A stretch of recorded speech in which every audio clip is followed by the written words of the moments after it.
In this episode, we're looking back at what has to be one of the most prolific bands of all time. Tons of hits, but they never topped the charts. Stay with us for Creedence, Clearwater, Revival. Welcome, friends, to the 3324 podcast, your home for music and movie entertainment. Fun facts, knowledge, debates, right? top fives. I mean, you know, when you spread it out on the table, there's a lot there, I think. Yeah. Live shows. I mean, this is an industry. This is like the workers in Metropolis. They're all like, each one is like turning a gear that makes the podcast go. Yeah, it's definitely has grown into something. Something. It's like the thing. It grows, it morphs into something else, and from one thing to another. That's why we have all those workers. We have all those workers in the factory, helping create this podcast, stitching together our words and then putting them in digitally to make it. If you guys didn't know how it works, that's how a podcast works. It takes a lot of people. Yeah. We're just the two front-facing ones, but there you go. There's actually nobody else behind us. It's just us two. We're just a couple of just two guys in a room, in separate rooms, actually, not even in the same state. Yeah. That's the wonder of technology. That's we've been doing this how long now? This is our third year, and we still have not done a single episode live in person. Yeah. We came close, but we were actually on vacation. But I'm like, I don't want to do it. We're on vacation, like we're on vacation. I didn't want to do like a. I think that was sit in a room. That was 2021. That was the first year. Yeah, that was our first. I think we were only in it for like a month or two.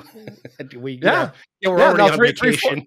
3-4 months, and it's like, Eric's like, let's do a podcast episode. So I brought the stuff, and then I'm like, we're hanging out. I haven't seen the dude in person in years. It's like, I don't want to sit across the table and do what we do each week. Yeah. So we went to the Star Trek Experience studio tour, which was much more invigorating and fulfilling than because I had never been. And that was fantastic. So it was a lot of fun. So we will put together some type of a live thing at some point. It's going to happen. It's not a matter of if, it's a matter of when. Yeah, I just need another warm body next to me. Okay, I'm not sure. I can arrange that. That doesn't have to be me. I can have. It's just somebody in your area. You know what I mean? I want the interaction live. I don't. Okay. It gets kind of lonely in the room. I thought you were asking for something else. No.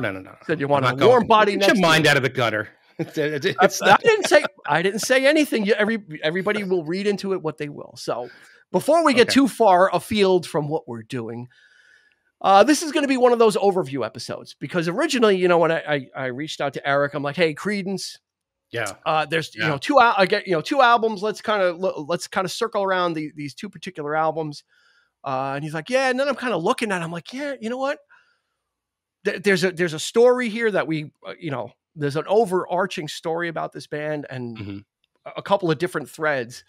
Some of them are really not good. So we're going to get into that too. It's actually one of the worst stories in rock and roll, probably. It's one of the most horrible stories, but don't let the music betray that. So the band we're talking about is Creedence Clearwater Revival.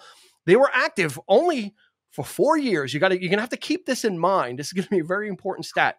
Yeah. They were active for 4 years, 1968 to 1972. They were formed in El Cerrito, California. So they are another important thing. They are a California band. Okay. They've sold over 28 million records. Their greatest hits compilation called Chronicle came out in 1976. It's 10 times platinum, and it's still on the charts now. Mm-hmm. Okay, so if you're going to come away with this episode and say, well, what should I do? Where should I start? Just Chronicle is available on Spotify and streaming.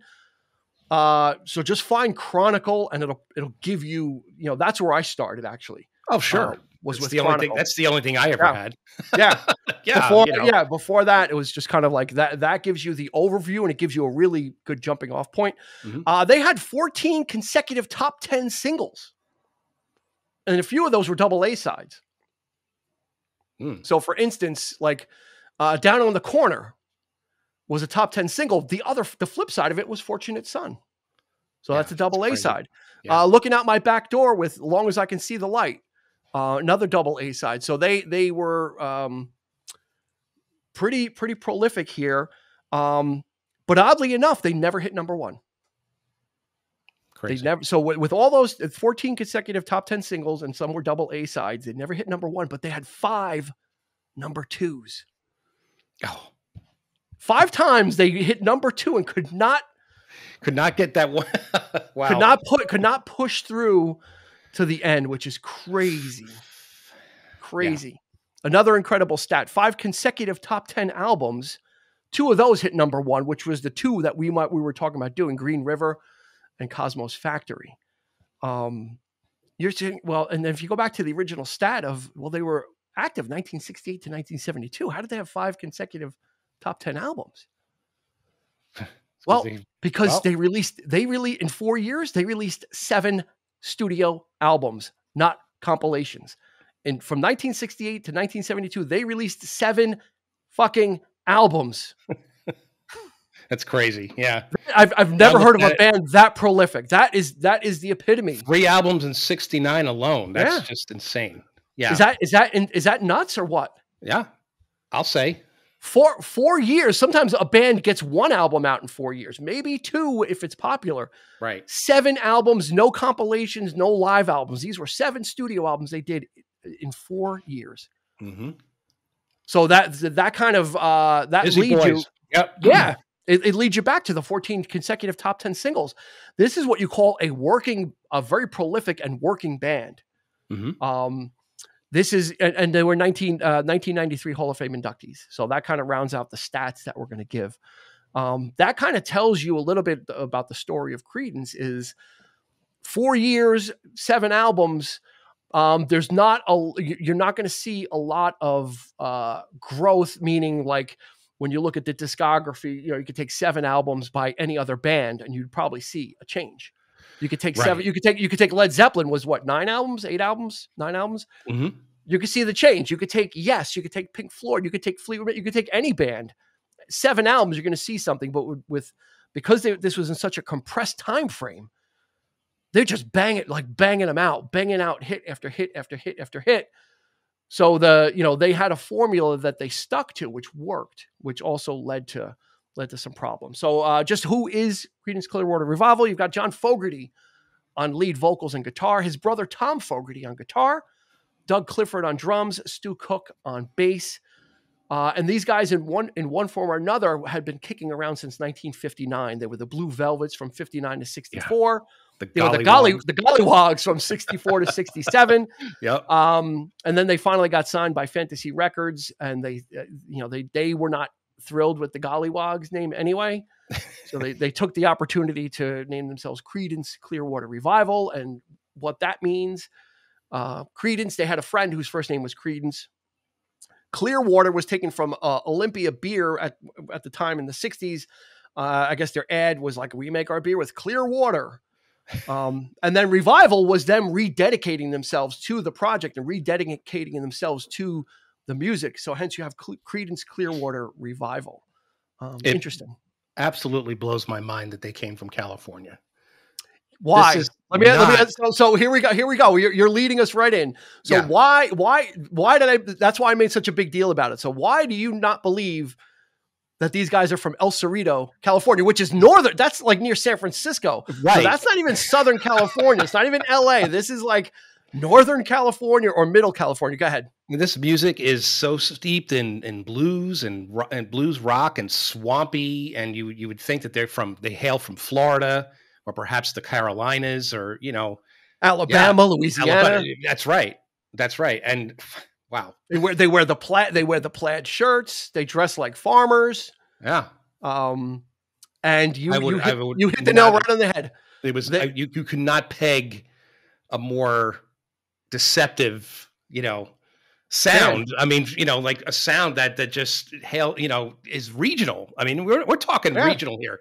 This isn't just, we're just pretend, they literally do sound. I mean, John Fogerty's voice, even, it's like, you would think that he has that, that accent, going on in every song almost. It's just, Yeah, especially if you look at 1968, what was happening in California? The Doors, The Dead, Jefferson Airplane. You had the psychedelic revolution going on. Right. And here comes this band from Northern California with, you said it, this is some of the labels that have been ascribed to them. Roots rock, swamp rock, southern rock. Yeah. And yeah, if you go through if you look at their discography, there are a lot of traditional blues and rhythm and blues and rhythm and blues covers that they do as well. Yep. I Put a Spell on You, Susie Q. Yeah. Little Ray Charles, a little yeah. Ooby Dooby, and then they do Hello Mary Lou from like Rick Nelson as well. Yeah. This band was very adept at covers, and making them their own. So much so, right, that I heard, like, when I first heard it through the grapevine. I thought it was them. Yeah, I thought they wrote it. Yeah, I wasn't as aware of the Marvin Gaye version. I was aware of like the Creedence version. Because that's right. Yeah, they made it their own. To that point, John Fogerty wrote Proud Mary, which is the most covered song, which Tina Turner made her own. And we just, as of the recording of this episode, we just lost Tina Turner a week ago. Yeah. And Proud Mary was like her calling card. That's right. Like that's her rave up song. I mean, that thing, you look at footage from back in the 60s when she'd do Ed Sullivan or those shows, that was just they call her Tina the Burner Turner, because decidedly much different version. Yes. Much, like her version is just the horns and they kick in and it's just, she just took it to a whole nother level. And then of course our good friend Mr. Leonard Nimoy also did a cover of Proud Mary. He did. I know. Big wheels keep on toining. Proud Mary keep on boining. He really put the accent. Was he still on the high from I don't know, singing about the hobbits and the Ballad of Bilbo Baggins. So they Creedence really was a band that for me, I'm going to take one of your terms, right? For me, this is like comfort food. Like Creedence, I can listen to any song by Creedence. I can listen to anything, even the non-hits, and it's just comfortable. They're just, John Fogerty wrote everything until a certain point that wasn't a cover. He's just so adept at that, getting that feeling, right? That, like songs like Looking Out My Back Door has that kind of like country Bakersfield, California feel, like he name checks Buck Owens in it, and it kind of has that feel to it, that kind of country-ish. Yeah, there's like you're sitting on a porch relaxing on a hot day. I would argue that they're very Americana. I mean, there are hints of little things like you just said. There's country in there, kind of woven through some of the music. But would you say that they could be a gateway band to that form of music? If you're just heading into if you're interested in learning about blues and things like that, I would argue that this band, because they do it so well, I think so. Could be a really nice introduction to that form of music, and it would because they meld it so well. That's right. Yeah, you're right. You're absolutely right. They meld the genres so well. So they'll do something greasy and dirty like Susie Q, and really kind of, and that'll be like a long song, it's like a kind of whole thing.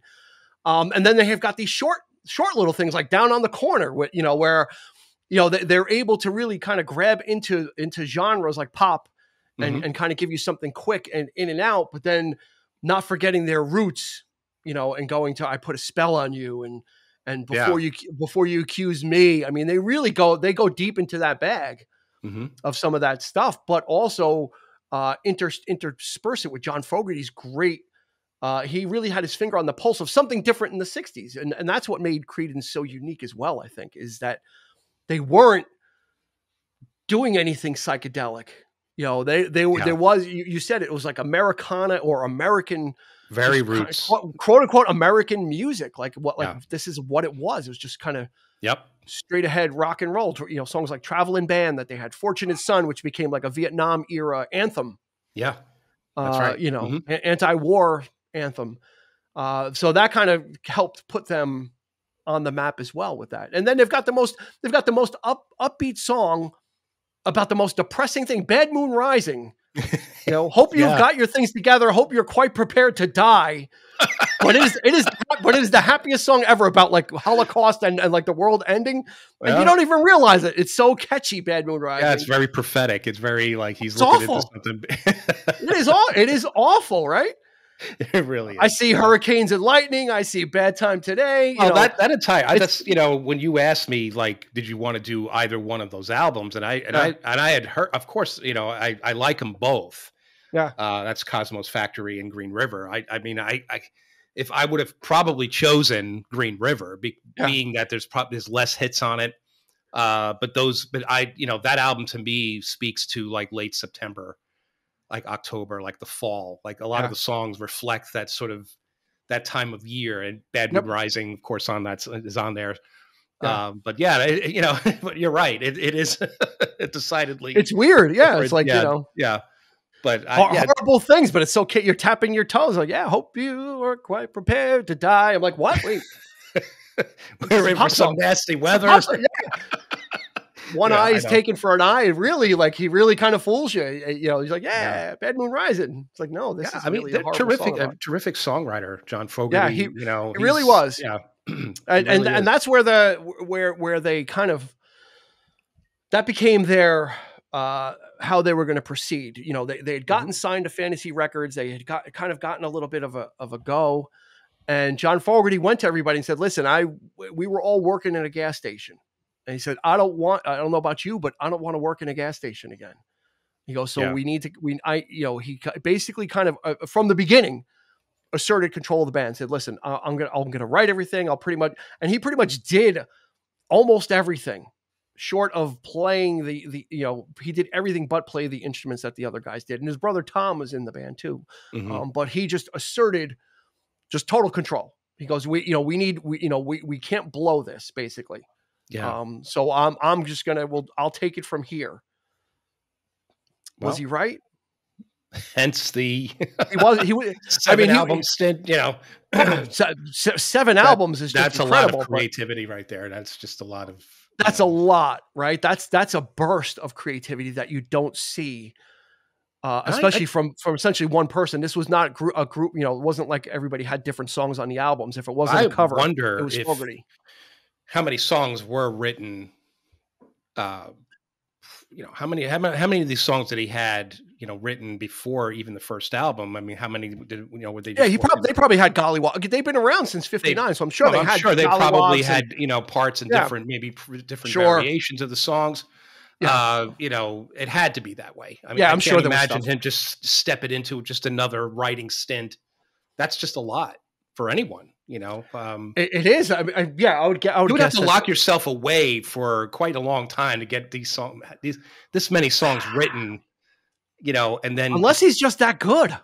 I mean, I'm sure there was stuff from the Gollywogs. I'm sure that they had stuff that probably they probably knew what probably covers a lot of the covers. They probably said, we know what we're good at. Let's get these down on tape.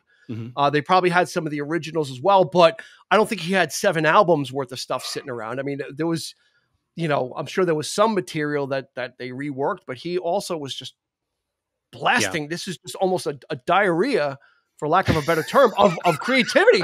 No, and I mean that. I don't mean that in a disgusting way. I mean this. I know. Yeah.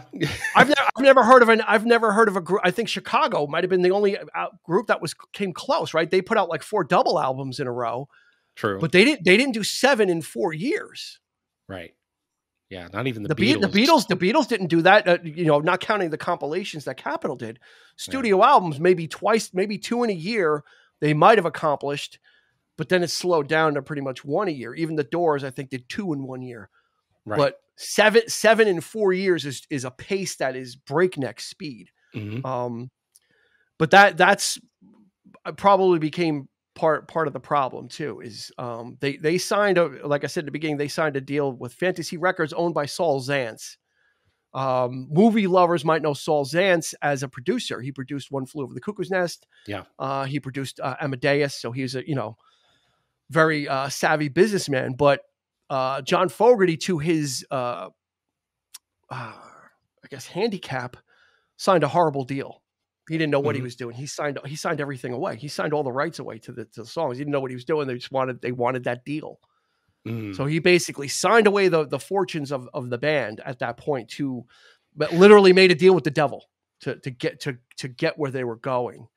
And probably that's where the acrimony probably started with Creedence, you know, because in 71, his brother Tom leaves just because of John's grip on the band. John's grip was getting tighter and tighter and more demanding. And Tom Fogerty's own brother says, I'm done. I'm done. And that album he left was Pendulum. Mm-hmm. So then after that in 72, the other two, so he's left. So Stu Cook and Doug Clifford are left and they're like, hey, we want to start writing too. It's not fair. You know, it's not really democratic and give us a shot too. And John Fogerty, their final album was called Mardi Gras, and some people call it John Fogerty's Revenge. But he was a real prick. He said to them, you guys are going to be responsible for each writing like 2 songs, and I'll write 2 songs. He goes, but I'm not going to help you with it. He goes, I'll play guitar, and that's it. You want to write your own stuff, you do it. Wow. And said, I'm just, whatever guitar you need, I'll play, but that's it. That's all you're getting from me. Like almost like, oh, you want it, so here you go. Yeah. And Mardi Gras was like, they're, really tanked. So if you want to take that out of the discography, the 6 albums, and even their first album didn't have anything big on it. There was really like 5 albums that were the meat and potato. Mm-hmm. So by 72, Creedence was done. Just because of Fogerty's just, control. But we've talked about power struggles within bands before. He said it from the beginning, though. This wasn't like an internal late in the game thing. From the beginning, he said, this is how it's got to be, and he was right. In this case, he was right. It's just, didn't go about it the right way, or it got a little, again, you said 7 albums in 4 years. I'm sure that can be intense, an intense amount of output also without any break. True. Yeah. Because you're touring on top of that too. Didn't seem like there was a whole lot of like a collaboration spirit going on, just sort of like in there, the band having more input. Him agreeing to that was probably not the thing. Yeah. He just said, because it was so fast and so quick and we had to, we got to get this done and, that kind of thing. So, yeah. And I think he said actually when they first started situation. No. And I think he said like when they first started recording, like they would do the backing vocals and he goes, you guys they're horrible. He goes, I need to do it myself because otherwise it's not going to be right. Like that's kind of a bitter pill to swallow. I think a little bit when you're being told, you guys aren't good. Yeah. I'll do it myself. So, but again, he was right. We got Down on the Corner. We got Bad Moon Rising. We got, Who'll Stop the Rain. As long as I can see the light. Lodi, which is one of my favorite. Lodi is like a minor hit. And I just absolutely I love Lodi. But, Proud Mary, Looking Out My Back Door, Green River, Susie Q, Up Around the Bend. Have you ever seen The Rain? Sweet Hitchhiker. There's so many songs he gave rock and roll in such a short time. But it flamed out. That's the tragedy here. And then they try and get, kind of, they got together, I think in 1980 for a wedding, played a personal thing, but just didn't. John Fogerty was trying to, at that point in 72, he was done with Fantasy Records. He goes, I want nothing to do with you people. You're awful. And he still owed them like a ton more of records. He actually had to sign a worse deal to get out of his contract. So he basically signed everything away. He owned nothing, and he said one day that in the 80s, he saw, I forgot what song they were using in a Levi's commercial, Levi's blue jeans. And he publicly said, he goes, this is, I hate this. I hate what they're doing. And Levi's, to their credit, they're like, we bought the rights to the song. We didn't know that you didn't own it. And if you don't like it, we're not going to use it. So they actually stopped using, I forget what song it was, but they stopped using the song because Fogerty said something, even though Fogerty didn't own the rights anymore. Huh. But they were that sensitive to the artist. Like, oh my God, we didn't know that you didn't own them. So their music has been in tons of movies. Everything. Pretty much, Yeah.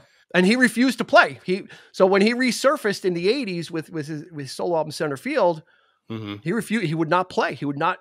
I'm not paying. I'm not giving these guys money. I'm not letting him make money. Yeah, I'm not paying him. And a lot of people, I think Bob Dylan and a couple other people, had to convince him. Like, dude, You got to play this stuff. Like, this is your, whether you're going to make money on it or not, this is your legacy. Yeah. You know, you have to play this stuff. And then the tragedy continued because in 1990, his brother Tom would die.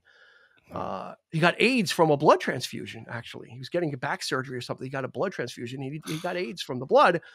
And they never reconciled, really. They never got a chance to reconcile. So it was that bitter Oh, really? feud. That's a shame. That's Yeah, really never reconciled. And then in 1993, Creedence gets inducted, and the three remaining members there, Fogerty's like, I'm not going up on stage with those two guys. Why? So Fogerty plays. He goes up on stage to play with like Bruce Springsteen, you know, all-star things, and Doug Clifford and Stu Cook get up and leave. Wow. At that point, they get up and they leave. That's a sad story.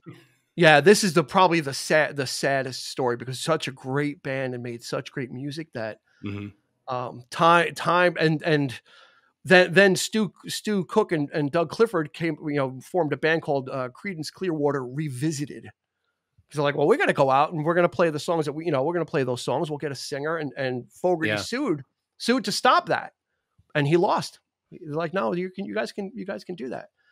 And then, they're like, we'll never play with Fogerty. We'll never play with Fogerty. And then in the past couple of years, Fogerty's like, well, you know what? Never say never. And these guys are like, forget it. You're like 25 years too late, my friend. Yeah. Good on them. So it's oh yeah, but it's so heartbreaking, like it is. It really is. Yeah. There's no reason they're still, they're still alive. They're still, but that acrimony from we're talking 51 years ago now. Mm-hmm.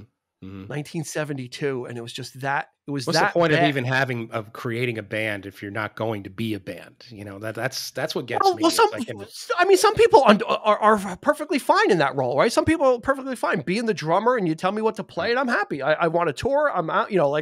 I'm okay with that, right? You look at Tom Petty and the Heartbreakers, or you look at some of those other bands, right? That have members that are perfectly fine with someone else taking the spotlight. I'm happy to be on stage. I'm happy to play. I'm happy to gig. Happy to do all that stuff, but yeah, I think Fogerty kind of was like, well, you're almost like you're questioning me, and he did have the track record to back it up. Yeah, he had the hits, so that's why they said Mardi Gras was like Fogerty's revenge, because he's like, go ahead and do it, see if you can do it. And the stuff wasn't horrible; it just wasn't, And Fogerty's stuff was good. He had like 3 songs on there, and it was good stuff, but yeah, just not the same, and it just. Center Field, I remember you played the hell out of that album when you first. You mean this album? That album right there. There it is. That was nonstop. That was a staple. Oh yeah. I loved it. And the funny thing about that everything on that record, did he not? He did it all. Yeah. Yeah. He did it all. And this album got him in trouble. This album got him in trouble as well for a couple of reasons. The first cut is the Old Man Down the Road, which was the first single from the album. Mm-hmm. It's Saul Zaentz, who owns the Creedence Clearwater Revival catalog, says, you know what? That sounds a lot like Run Through the Jungle, which I own. He goes, you might have written it, but I own it. And it went to court. And the judge is like, you can't plagiarize yourself. Yeah, right. So even John Fogerty, even though somebody else owns the rights to the music, the person that wrote it can't really plagiarize yourself. Yeah, that makes a lot of sense. Yeah, perfect. So Fogerty actually won, but then what happened on this album, on the original version, which I'm going to show you guys, the very last track. Let's see if we can get it in focus. For you watching on YouTube, you're getting a bonus. It's called Zaentz Can't Dance. There it is. And that is a direct shot at Saul Zaentz. The lyrics, the guy's a pig, he's a thief, he takes all your money. It is not veiled. This is not a veiled shot at Saul Zaentz. So Saul Zaentz sues John Fogerty over the song Zaentz Can't Dance, which is obviously about him. It's not a not so subtle swipe at him, because it's got his name in it and about how he's a pig and he's an awful person. He takes all your money. Yeah, like most movie producers are. Well, which most of them are. Yeah. So did you say that out loud? Well, Soul Zans, I think, is gone. So there it is. It's called Zans Can't Dance. So John Fogerty gets sued for defamation. And then what we get is a re-recorded song called Vans Can't Dance. Can't Dance. Okay. And they settled out of court for that case. So very interesting. You know, John Fogerty kind of got put a little bit in his place. He won his plagiarism suit, but then on center field, he really took a not so veiled swipe at Soul Zans. That's amazing. These stories are just crazy. And then I think in the mid 2000s, Soul Zans left Fantasy. He sold Fantasy Records. Mm-hmm. And like the next day, John Fogerty signs with Fantasy Records. He did. Wow. He signed with Fantasy Records, and then I don't know what the wrangling was, but he did get all of the rights. He got all of his songs back. Nice. Okay. So there's a happy ending there, but unfortunately, there's a lot of heartache that they had to, a lot of trials and tribulations. There's some casualties there as far as the band is concerned, which is a shame. Yeah, really but what getting back to Creedence, and that just we'll put that story away because it's just so horrible. What are some of the favorites that you have? What are some of the favorite Creedence? Oh my goodness! I mean, I'm just looking at right now. I'm looking at Green River, Sinister Purpose. I love. Oh, why did you say that? Son of a bitch! Son of a bitch! I love their cover I didn't think anybody else knew that song but me, and I was like, "Oh, I'm going to give you a deep cut, and it's called Sinister Purpose." Yeah, it is. What the fuck? That's an amazing song. Yeah. Oh, it's so like wrote a song for everyone I love as well. Yep. That's another great one. I love the Ray Charles cover. The Nighttime is the Right Time, even though the backing vocals are a little suspect there, but wonky. But I can take it.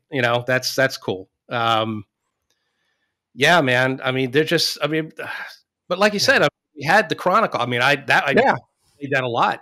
That was just because they were just they had a sort of there's like an innocence to them. They were a formidable band. Let's put it that way. Yeah. I mean, I would say that as far back as I can remember, these songs got a lot of airplay on the radio. Yeah. They were just, still do. They're still monsters. You would think that they had been together for much, much longer than that. Yeah. And like I said, and then of course you go to see every other movie had a Creedence song in it. Yeah, Forrest Gump, any type of Vietnam thing. Werewolf in London, Bad Moon Rising. Yeah, so I mean, they were just that. They were on the map as far as the popularity. Just the sort of they wrote their own story in the Americana Songbook. That just to me is, and it's amazing. Proud Mary alone. I mean, most bands would kill just to have Proud Mary. Yep. One of the most, not only it's obviously their most covered song, but it's one of the most covered songs of all time. I mean, everybody was doing a version of that song. Mm-hmm. And it's just to have that is just amazing in and of itself. I can't believe you fucking said Sinister Purpose. I cannot believe that. Why? Because I'm like, how I had that in my pocket. I'm like, I know the album. I'm well acquainted with it. I'm just not. But, I'm glad that it hit you like that. Here's the thing: with bands like this, here's the thing. It's like you get these great compilations. You get those are the things that you start with, and then over time you realize that. And I obviously didn't have a lot of I didn't have their full records. But bands like the Zombies, like the Guess Who, the Rascals, bands of that ilk, like Loving Spoonful, they all made like several albums, and only a few had the hits, So you were just kind of like, this one has 3 hits on it, that one only has 2. You want them all to be together. So there's a lot of that, going on. Like when you first get into music, you just want it all. Like you want the whole package. Yeah. You know what I mean? So you got to get that album now. I got to get that album. And it's like, but then some of the songs aren't as good. And Creedence is, but I would argue that their deep cuts are just as strong. I was going to say that the good thing about Creedence is you can get one of their one of their middle five, any one of their middle five albums, Yeah. chop off the first and the last one, and you're going to know a lot of the songs, and then the other stuff is just as accessible. So it's not like we said with other bands, they don't go off into strange territories and try different things. They're, you've got the traditional stuff in there, you got the rhythm and blues, and then you have their stuff that, you know what it is?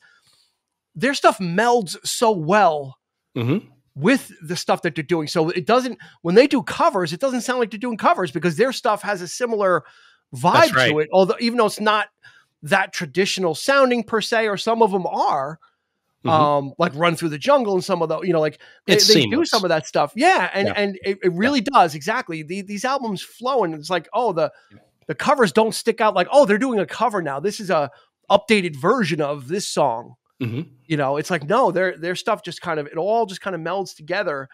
So when you're listening to it, it's like one experience that you don't get taken out of because the covers sound out of place. It's like their other stuff matches it. It's not like Guns N' Roses doing Live and Let Die. It's like, okay, you can tell they're, that's something different. That's like out of the pocket, like kind of thing. Exactly. But they're doing it, but you're getting taken out because that they're what it is. Well, that in itself is, I would say that there are several artists who know how to pick just the right songs to fit that grouping. Like I can think of, like Clapton did on Layla. Like he picked all the right covers to do. Like Have You Ever Loved a Woman, and and stuff like the only song that really kind of stood out was Little Wing, which Duane Allman wanted to do. Because Jimi Hendrix had just died, so they just wanted to pay tribute to. So that was probably the song that stood out the most. But certain artists know how to do that, and I would think that's probably not the easiest thing to do. Because here we have a certain sound going on. What songs would really, what can we put in there to kind of, or are they building that sound around those covers? Yeah. Which way are they going here? So it's interesting to see or to know exactly what's going on inside their head. In that process, so. Like I said, it's probably some stuff that they had always been doing. So it's kind of like, much like the Doors, the covers that they did was stuff that they had been performing live already. So it was just natural to, okay, we've got this stuff we can do, and we'll kind of fill out the album with it. Also, CCR, Creedence, played at Woodstock. Oddly enough, and a lot of people are surprised about it because they're not on the soundtrack. Because John Fogerty was like, he thought their performance was subpar, and they also had the dubious pleasure of following the Grateful Dead, who played for hours and hours. And John Fogerty said, by the time we got on stage, everybody was asleep. Goodness. Like all the audience, everyone was, because they played for so long through the night that by the time we actually took the stage. Yeah, they was just one of the first bodies to sign on, if I'm not mistaken, right? Exactly. Yeah. No, he said there was just bodies all over the place, just laying around. So he kind of wasn't happy with it. So it's odd that you hear about Woodstock, but Creedence kind of he said, nah, our set wasn't that great to begin with, and we went on, and it was like so late at night or so early in the morning that people were sleeping, and so you could tell he's definitely I don't know if he's a perfectionist. I think he's got a certain point of view or a certain way he wants to do things. I don't think he's not a perfectionist like a Brian Wilson. I think he's a guy that knows what needs to get done and will do it. And unfortunately, he's not afraid to step on some toes to get it done. Because you certainly couldn't say that about the music, and it could be very dirty. Yeah, it's not always perfect, but that's what makes it good, though. It's like, there's not deep arrangements or anything. There's not experimental choices there. It's in your face. You understand what you're listening to, but it's raw. It's damn catchy. It's so damn good that's right. I don't know if you could forgive him,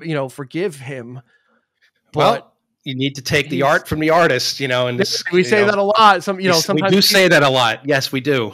Sometimes these situations aren't good, or some of these people aren't so nice, but what they give, that's got to be a certain side to them, right? That's got to be an aspect of their personality. I suppose you have to be a little bit of a prick sometimes to get the focus, to get the work done. These songs wouldn't be what they are if they weren't. But on the other hand, there is something to be said of treating, I don't know. Who knows? I mean, Who knows? I mean, who knows if the band was, they were belligerent at the time. We don't really know. We're not in the room with them. We don't know what really went down. We're only, commenting on what people have written over the years, and that's what we do. That's what we do. That's what we do. But that's the thing, though. It's like we never really know what the reasons are. But you know what I mean? So we can't really. You got to take it in its totality. Can't really crucify these guys too much. That's what I'm trying not. Right. I'm trying not to, but I'm also trying to see the other side of. That's right. These other band members wanted some more creativity, but in the beginning, like I said, not to beat it into the ground, but in the beginning, it was made clear that this is how it was going to be. So it wasn't much of a surprise, but it shouldn't have been surprising that they wanted to expand on their own. But Fogerty was single-minded in his determination to drive forward and drive this project through, because he was, I'm not. Well, I think a lot of time he was thinking like a producer. I think obviously, because he probably didn't see that in them. Yeah. So prove me wrong. Situation, and they obviously couldn't. So he was like De Niro in Heat. I'm never going back.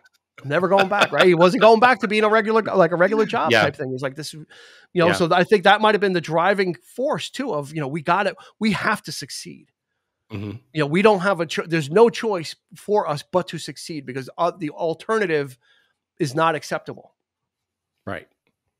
So I'm going to take control. I'm going to see this thing through, and you guys, we're a part of it, but I'm going to be a larger part. I'll do the heavy lifting. I'm going to do it because it's what needs to get done, and it's the best way to do it. And like I said, he was absolutely right. So for me, I'm going to give you took Sinister Purpose, so we'll call that a tie, which is good. I said earlier Lodi. I just love Lodi. It's just kind of it's kind of a meandering kind of, on the road type song, like a drifter, thing. I think that's when, they're at their best. And then a deep cut is Melina, which I think Melina is on Chronicle, but Melina I like. And then Long As I Can See the Light. Yeah. Great song. Great vocals, got the saxophone. Again, a different, kind of a different, more of a jazzy, more soulful take.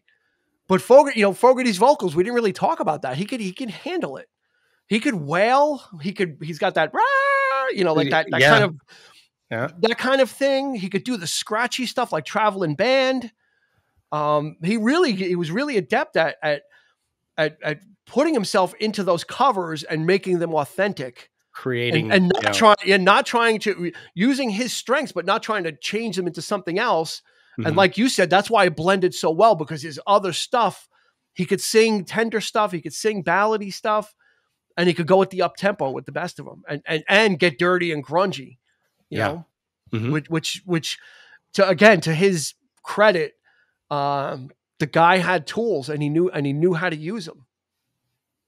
Yeah, and he developed those tools well over time. Yeah. It's too bad the rest of the band couldn't keep up. Yeah. Wow, holy shit. I don't know. I mean, but that's obviously, what he thought, right? I mean, we said it, but he just didn't want to give out. He didn't want to give out any, he didn't want to cede any of that control over. He's like, this was a case of it ain't broke, don't fix it. So why would we? But sure, you want to do it? Sure, do it. You're going to do it without me though. Good. Yeah. You want to write, you want to do it? Go ahead. I dare you. And that was their unfortunate legacy, would be that final album. And then Fogerty would go dark. He would put a solo album out right after, I think, called John Fogerty and the Blue Ridge Rangers. Then he would go dark until 85, until Center Field. And then he would kind of come back into the public consciousness again. People were waiting for him. They were waiting to, John Fogerty came back and again, but he wasn't playing his hits until he really got the screws put to him by some of his musical pals. I think Dylan or somebody else said, you got to do it. You got to do it. And then he did. And now he tours incessantly. He's tours year round. His children are part of his band. His children are really great musicians. They have a daughter and a son that are in the band as well. And they're pretty good. So all is well. It's one of those great bands, like we said, that didn't change music because they changed their sound, right? The Beatles changed music just because of their innovations and the way they changed things. Creedence changed music because they didn't change, because they just they carried it on. They just stayed so prolific right? Their Mhm. output of material was so consistent and so great that that's what gave people 4 years worth of just hit after hit after hit after hit that you don't know what the hell your head. I can't imagine your head must have been spinning in those 4 years from the output that they were just achieving. Yeah. You know, and like I said, Didn't they just put something out? What? Another album? like Go to the almost record like store. you know what? Just think of the singles. You probably can't even keep track of the albums that they were on because you just keep putting out singles. No, that's right.